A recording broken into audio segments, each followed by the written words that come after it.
اعوذ باللہ من الشیطان الرجیم بسم اللہ الرحمن الرحیم الحمد للہ رب العالمین وبہ نستعین وصلی اللہ علی محمد وآلہ الطیبین الطاہرین۔ یزید بن معاویہ کو جس وقت یہ خبر ملی کہ کوفے والوں نے امام حسین علیہ السلام کے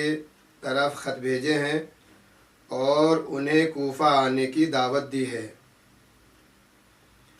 تو اس نے سب سے پہلا قدم یہ اٹھایا کہ عبید اللہ ابن زیاد کو بصرے سے ہٹا کر کوفے کا حاکم قرار دے دیا، اور وہاں سے نعمان بن بشیر کو کہ جسے معاویہ نے وہاں کا حاکم قرار دیا تھا اسے معزول کر دیا۔ عبید اللہ ابن زیاد جیسے ہی کوفے پہنچتا ہے تو اس نے وہاں پر سب سے زیادہ جو ظلم و ستم کیا ہے اور گھروں کو تاراج کیا ہے وہ وہی لوگ ہیں کہ جو امام حسین علیہ السلام کے خاص شیعہ ہیں اور ان کے محب ہیں۔ اگرچہ جیسے کہ ہم پہلے عرض کر چکے ہیں کہ وہاں پر دوسرے گروہ اور گروپ بھی موجود تھے، لیکن سب سے زیادہ جو وہاں پر ظلم و ستم ہوا ہے وہ انہی لوگوں پر کہ جو حضرت علی علیہ السلام اور امام حسین علیہ السلام کے سچے دوست و احباب میں شمار ہوتے تھے۔ جیسا کہ جناب مختار ثقفی کو بلا کر ان کی آنکھ پر چھڑی ماری اور ان کو قید خانے میں بند کر دیا۔ حضرت میثم تمار کو سولی پر چڑھا دیا گیا۔ اسی طریقے سے جو بھی خاص شیعہ تھے جیسے ہانی بن عروہ ان کو شہید کر دیا، اور قاضی شرح کے ذریعے سے یہ کہلا دیا گیا کہ وہ زندہ ہیں تاکہ ان کے قبیلے والے اس پر احتجاج نہ کر سکیں۔ لیکن تاریخ میں ہم دیکھتے ہیں کہ جس وقت جناب مسلم بن عقیل کوفے میں پہنچتے ہیں تو آخر تک جو ان کے ساتھ رہتے ہیں وہ وہی لوگ ہیں، وہ وہی گروہ ہے کہ جو حضرت علی علیہ السلام اور امام حسین علیہ السلام کے سچے صحابی ہیں اور ان کے دوست و احباب میں ان کا شمار ہوتا ہے۔ یہی نہیں بلکہ شیعوں کو جو عہد شکن اور یہ کہ امام حسین کو دعوت دی اور اس کے بعد اپنی بات سے منصرف ہو گئے، یہ فقط شیعوں کو بدنام کرنے کا ایک طریقہ تھا،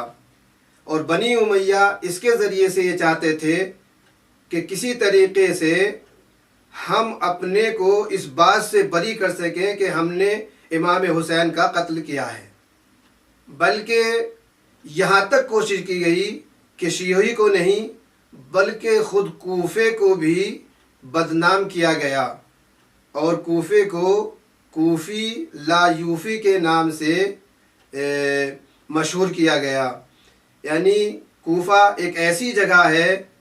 کہ جہاں پر بے وفا لوگ رہتے ہیں، وفاداری نہیں کرتے، کیونکہ جب ہم تاریخی زاویے سے دیکھتے ہیں تو ہم کو یہ ملتا ہے کہ مکے میں مکہ معظمہ زبیریوں کا مرکز حکومت رہا ہے، مرکز سیاست رہا ہے، اور مدینہ عمرویوں اور بکرویوں کا مرکز سیاست اور مرکز حکومت رہا ہے، اور کوفہ شیعوں کا مرکز حکومت اور مرکز سیاست رہا ہے۔ اس لحاظ سے بنی امیہ کی یہی کوشش رہی کہ وہ کسی طریقے سے شیعوں کو اور کوفے کو بدنام کریں، اگرچہ اگر ہم تاریخ پر نگاہ کریں تو ہم دیکھتے ہیں کہ کوفے سے بڑی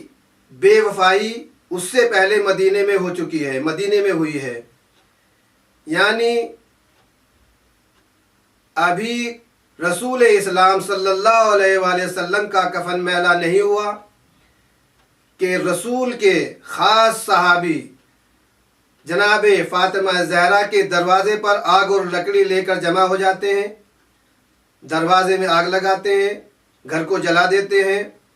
اور جب دروازے کو دھکا دیا جاتا ہے، دھکیلا جاتا ہے، تو حضرت فاطمہ زہرا در و دیوار کے بیچ پس جاتی ہیں، جس سے آپ کے فرزند جناب محسن کی شہادت واقع ہو جاتی ہے۔ لہذا اگر ہم صحیح اور غور و توجہ کریں تو ہم کو یہ معلوم ہو جاتا ہے کہ سب سے بڑی بے وفائی مدینے میں ہوئی ہے۔ یہاں تک کہ اگر کوفے میں دیکھتے ہیں تو کوفے والوں نے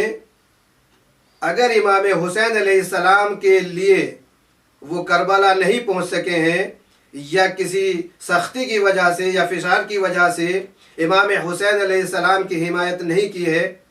لیکن بعض لوگوں نے اس کے بعد اس کا جبران کیا، جن کو توابین کہا جاتا ہے، اور انہوں نے عین الوردہ میں جنگ کر کے اپنے کو شہید کیا، جیسے سلمان بن سرد خزائی ہیں، رفاع بن شداد ہیں، اور اس طرح کے دوسرے صحابی ہیں کہ جنہوں نے اپنی غلطی کو محسوس کرتے ہوئے توبہ کی اور توبہ کرنے کے بعد دشمن کا مقابلہ کیا۔ لیکن مدینے میں اس طرح کا بھی کوئی جبران نہیں ہوتا ہے، یہاں تک کہ حضرت فاطمہ زہرا سلام اللہ علیہا فرماتی ہیں کہ صبت علیہ مصائب لو انہا صبت علیہ علی الایام سنہ لیالیہ، اے بابا مجھ پر وہ مصیبتیں پڑیں کہ اگر یہ مصیبتیں روشن دنوں پر پڑتی تو مثل کالی رات کے ہو جاتے۔ وَسَيَعْلَمُ الَّذِينَ ظَلَمُوا أَيَّ مُنْقَلِبٍ يَنْقَلِبُونَ۔